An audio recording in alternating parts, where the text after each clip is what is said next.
বিষয়টি হচ্ছে ক্রিয়াশীল বাংলাদেশে যে রাজনৈতিক দলগুলো রয়েছে তাদের সাথে সবার সাথে প্রত্যেকটি রাজনৈতিক দলের ওয়ার্কিং রিলেশন থাকে সংস্কারের পক্ষে যারা অবস্থান নেয়।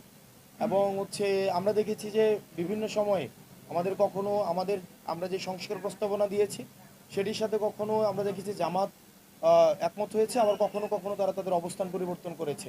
একই জিনিস আবার বিএনপির ক্ষেত্রেও হয়েছে।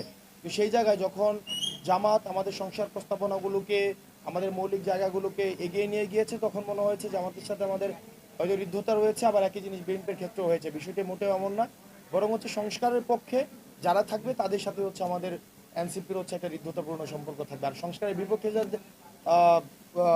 যারা অবস্থান নেবে এনসিপির সাথে তাদের দূরত্ব তৈরি হবে।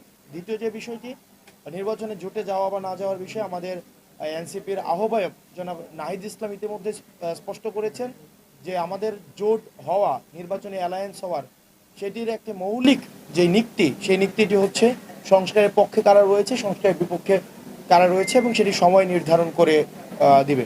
তৃতীয় যে প্রশ্নটি আপনার ছিল সেটি হচ্ছে, দেখেন বাংলাদেশে আওয়ামী লীগ হচ্ছে একটি dead chapter. Awami League case gone. তো আওয়ামী লীগকে আসলে এখন আর প্রাসঙ্গিক নেই।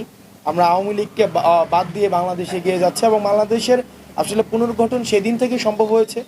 এই যে আমাদের ক্রিয়াশীল রাজনৈতিক দলগুলো আমাদের এক টেবিলে বসে আলোচনা করছে, শুধু এই কারণে আলোচনা করতে পারছে কারণ আওয়ামী লীগ নেই।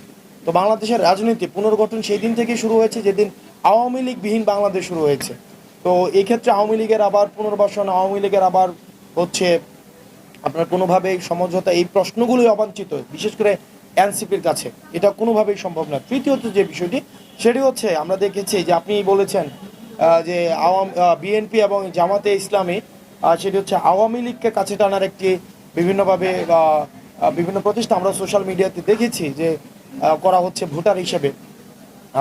সেই বিষয়টি আসলে দুঃখজনক যে সেই বিষয়টি আসলে তাহলে বিগত সময়ে যে আন্দোলনগুলো যেই বিএনপির ত্যাগী নেতারা মাঠে ময়দানে যারা জীবন দিয়েছে, রক্ত দিয়েছে, ঘাম দিয়েছে, শ্রম দিয়েছে, যারা পালিয়ে থেকেছে, ঠিক একইভাবে জামাতে ইসলামের আমাদের ফেসিবাদের সময় যেসব ভাই বন্ধুরা আমাদের গুম হয়েছে, আমাদের হচ্ছে রক্ত দিয়েছে, রাস্তাঘাটে জীবন দিয়েছে এই স্বৈরাচারকে তাড়াতে, তাদের রক্তের উপরে দাঁড়িয়ে আবার সমঝোতা করা হচ্ছে। যে বিষয়টা আমরা সবসময় বলে আসছিলাম যে আন্ডারগ্রাউন্ড ব্যাকডোর কি করছে, আপনার ব্যাকডোর সমঝোতা করছে, এই বিষয়টি আসলে দিন দিন স্পষ্ট হচ্ছে।